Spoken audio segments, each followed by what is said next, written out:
Hello friends, welcome to my channel. Today I am going to talk about acute pericarditis, the important topic of cardiovascular system. So let's come toward the definition. As we know, peri mean around, card mean heart, itis mean inflammation. So we can define as pericarditis. The inflammation of pericardial sac is called pericarditis. It may be an isolated finding or part of an underlying disorder or generalized disease. Now come to the causes or etiology of acute pericarditis. Number first, idiopathic, which cause is unknown, but in most cases of idiopathic pericarditis are presumed to be post-viral, usually preceded by a recent flu-like illness or by upper respiratory or GI symptoms. Second one is infectious cause. Infections include viral infection, bacterial infection, and fungal infection. Viral infection which lead to cause acute pericarditis include Coxsackie virus, Ecovirus, adeno, Epstein-Barr, influenza, HIV, hepatitis A or B.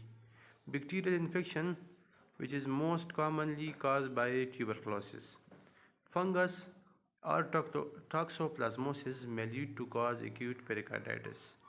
Collagen vascular disease, number third, collagen vascular disease, which includes systemic lupus erythematosus, SLE, scleroderma, rheumatoid arthritis, and sarcoidosis. Number four, some drug may lead to cause acute pericarditis, which is known as drug-induced lupus syndrome. Drug which causes acute pericarditis include procainamide and hydralazine.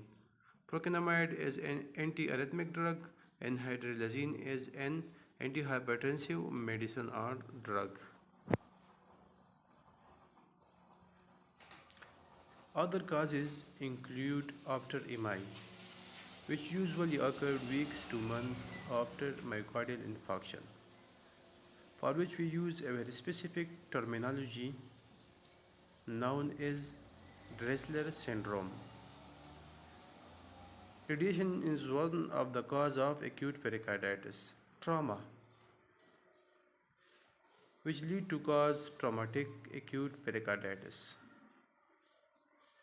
After surgery, some neoplasms may lead to cause acute pericarditis, which include Hodgkin lymphoma, breast and lung cancer. So all these are causes of acute pericarditis. Some of them are specific and some of them are not specific causes.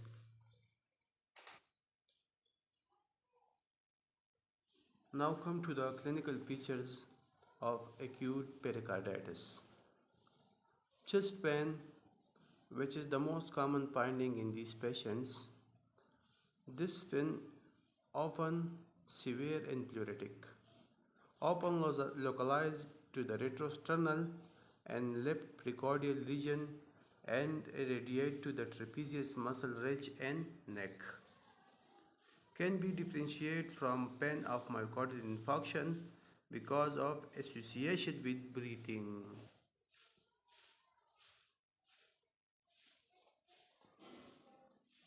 The next character for this pain, that this pain is positional. There are some aggravating factors for this pain. This pain is aggravated by lying supine, coughing, swallowing, and deep inspiration by the patient.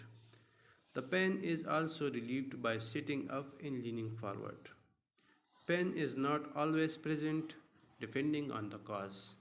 For example, usually absent in rheumatoid pericarditis.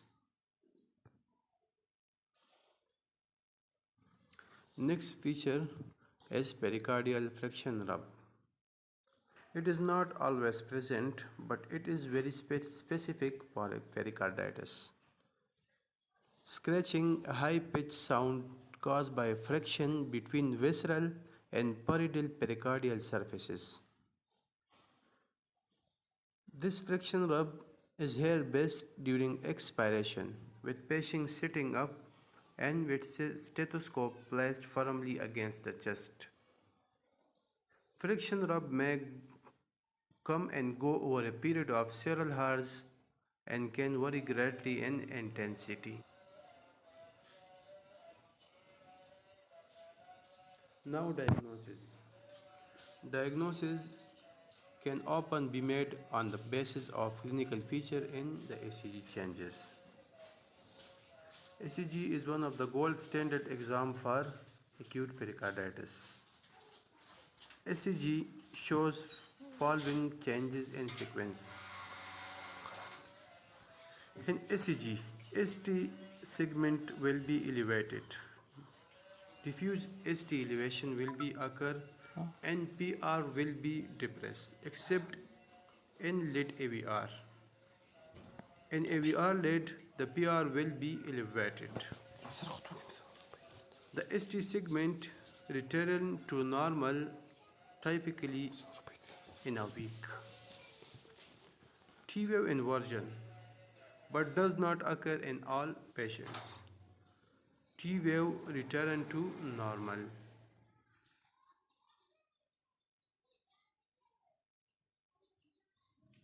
Echocardiogram can also be performed to these patients. Echo should be performed if pericarditis with effusion is suspected. Pleural effusion is one of the complications of acute pericarditis. Other exams or tests which can be performed are ESR, erythrocyte sedimentation rate, NCRP, which get elevated in any inflammatory condition. CBC should be performed.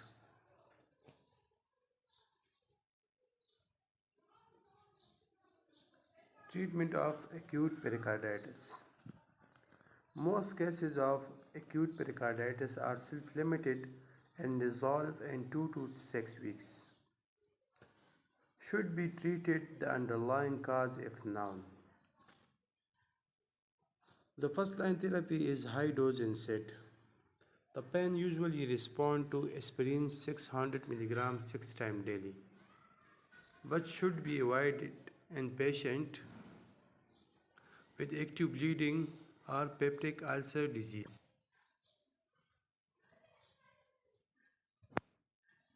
The more potent anti-inflammatory agents such as indomethacin 50 mg 3 times daily may be required. Ibuprofen and naproxen may be used. Colchicine or glucocorticoids can also suppress symptoms, but there is no evidence that they accelerate cure. In viral pericarditis, recovery usually occurs within a few days or weeks, but there may be recurrences, chronic relapse in pericarditis. Purulent pericarditis requires treatment with antimicrobial therapy, pericardiocentesis, and if necessary, surgical drainage.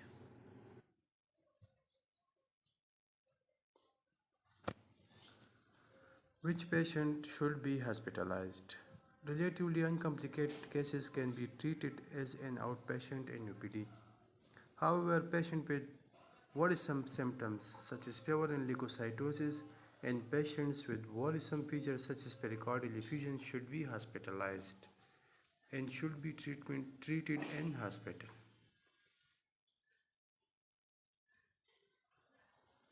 Finally, we will talk about complications. Pericardial infusion is one of the complications of acute pericarditis. Second one is cardiac tamponade. Cardiac tamponade occur in up to 15% of patients of acute pericarditis, which need close observation. Thank you for watching and listening.